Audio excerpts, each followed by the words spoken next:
is magnetism and Gauss law. Already while studying chapter 4, I had said that the Gauss law for magnetism is the Ampere's circuital law. So whatever we studied as the Ampere's circuital law, that is going to be the Gauss law for magnetism. But if we want to look into how the Gauss law is applicable for magnetism, then we can look into this one.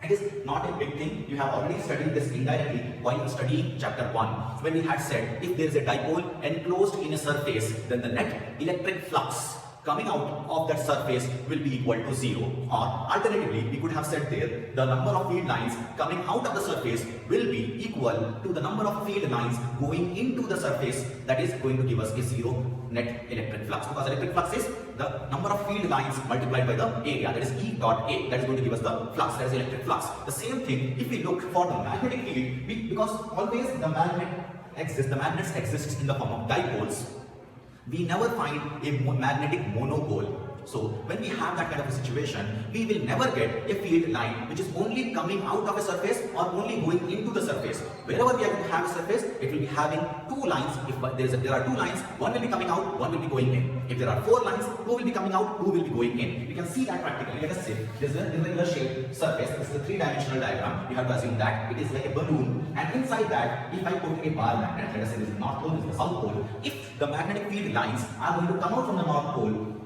maybe like this. So one line came out, the same line went inside. One line came out, the same line went inside. The other side is not. Let us say there is a bigger bar magnet and the surface is enclosed like this.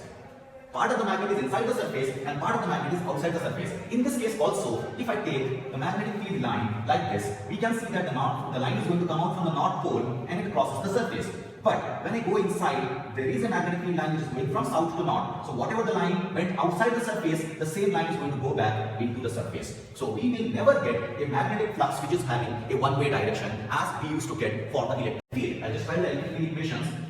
We had to deal with this thing, that was E dot A. On another equation while deriving, we had seen it was the summation of E dot delta S or delta A. That is part of the surface. If I want to see, let us say this is the part of the surface, the magnetic field was supposed to come out like this. There will be an area vector, we are going to take the dot product, and we are going to take the sum of all the areas. And when we take the sum of all the areas, we are going to get some value in the case of electric field. But if we apply a similar situation for this one more equation, that is Gauss law of electric field, Q divided by epsilon naught. So those are the things which are in the electrostatics. Now the same thing if I want to write for the magnetic field, it will be phi V equals V dot A.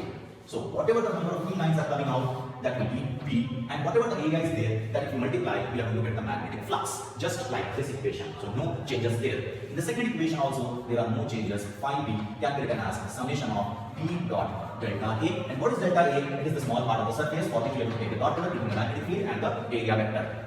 So one will be the area vector, this is the area vector, this is the magnetic field. When we take the dot product, there will be an angle theta, so it will be V dot A cos theta. We are going to simplify that and we are going to get that flux for that area. Then we are going to take the next area, then we are going to take the next area. We are going to complete that for the whole surface and we are going to get the total flux. Then coming to the third point, third equation, when I write this is going to be, here it was supposed to be Q by epsilon naught. Here, whatever the field lines they are coming out, the same amount of field lines are going inside.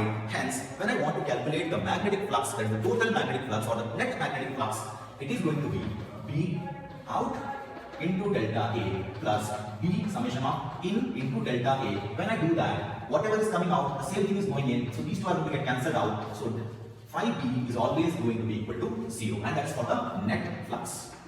Net magnetic flux coming out of a surface or crossing a surface for a given magnet. It can be a dipole, it can be a bar magnet, it can be a current loop, any type of a magnet. If we have that kind of a situation, if we have a surface which is enclosing that one, then the net magnetic flux coming out of that surface or crossing that surface will always be equal to 0.